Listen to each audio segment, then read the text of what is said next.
আসসালামু আলাইকুম। তো আজকে আমি এক যে ভাইরাল একটা জামা আছে না, নাইরা, ওই নাইরা জামাটার খুব সহজ নিয়মে কুচি দিয়ে দেখাবো। এটা শুধু নাইরার জন্য না, যে কোনো জামা অথবা যে কোনো কিছুতেই কুচি দেওয়া লাগলে খুব তাড়াতাড়ি সুন্দর করে কুচি দিতে পারবেন। যদি নতুন হয়ে থাকেন তাহলে তো আপনার জন্য এটা খুবই কার্যকরী। তো এইটার জন্য প্রথমেই এই যে জায়গার সুইয়ের সেলাইটা কমানো বাড়ানোটায় আমি এখানে সেলাইগুলোকে কমিয়ে দেব। মানে ঘন সেলাইয়ের জায়গায় পাতলা পাতলা সেলাই দেব, বড় বড়। তারপরে আমি এটাকে সেলাই করে নিয়ে তারপর আস্তে এক সাইডের যে সুতাটা সেটাকে আস্তে আস্তে টান দিয়ে তারপরে এটাকে এইভাবে কুঁচকে নিতে হবে। এভাবে আপনি হ্যাঁ, খুব সহজেই সুন্দর করে কুচিগুলা দিয়ে দিতে পারবেন। আর এটা খুবই সহজ, কষ্ট করে কুচি দিতে হবে না। যারা নতুন আছেন কুচি দিতে পারেন না, তাদের জন্য এটা অনেক হেল্পফুলি হবে। আমার কাছে কুচি দেওয়া অনেক বোরিং লাগে, তাই আমি এই পদ্ধতিতে কুচিটা লাগাই। তো আমি এটাকে জয়েন্টে দিয়ে দিয়েছি। এবার আমি নাইরা যে উপরে বডির কাপড়টা আছে ওইটাকে মেপে নিব। এটা এখানে 12 ইঞ্চিতে মাঝখানে রেখে বাকিটা দাগ কেটে নিয়েছি। 12 ইঞ্চিতে বডি।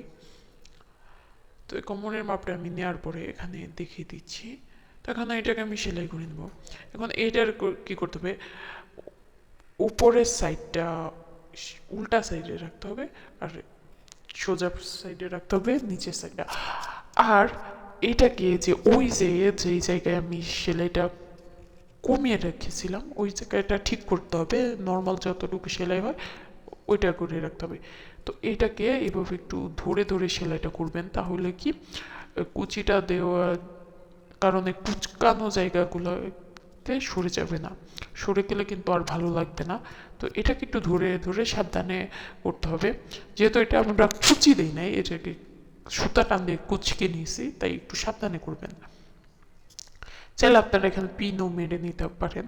তো আমি এখানে পিন মারি নাই, এমনি দেখিয়ে দিচ্ছি। তো দেখেন আমার এটা হয়ে গেছে। এটা কিন্তু একদম ভালোই হয়েছে। তো পরেরটা যেটা করছি এটা আরও ভালো হয়েছে। তো ওইটা আমি অফ ক্যামেরায় করছি, ওইটা ভিডিও করি নাই।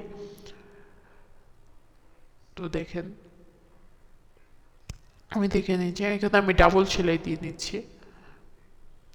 আপনারা অবশ্যই ডাবল সেলাই নিয়ে নেবেন, যেহেতু বাচ্চাদের জামা আর বড়দের জামা হলেও পরে যাতে সেলাইটা খুলে না যায়, তাই ডাবল সেলাইটা নিয়ে নিতে হবে। এবার দেখেন সোজা করে দেখিয়ে দিচ্ছি। এটা কিন্তু অনেকটাই সুন্দর হয়েছে। পরের পার্টটার ছবি আমি দিয়ে দেবো। তো ভিডিও ভালো লাগলে লাইক কমেন্ট শেয়ার করে দেবেন। আজকের ভিডিও পর্যন্ত, আল্লাহ হাফেজ।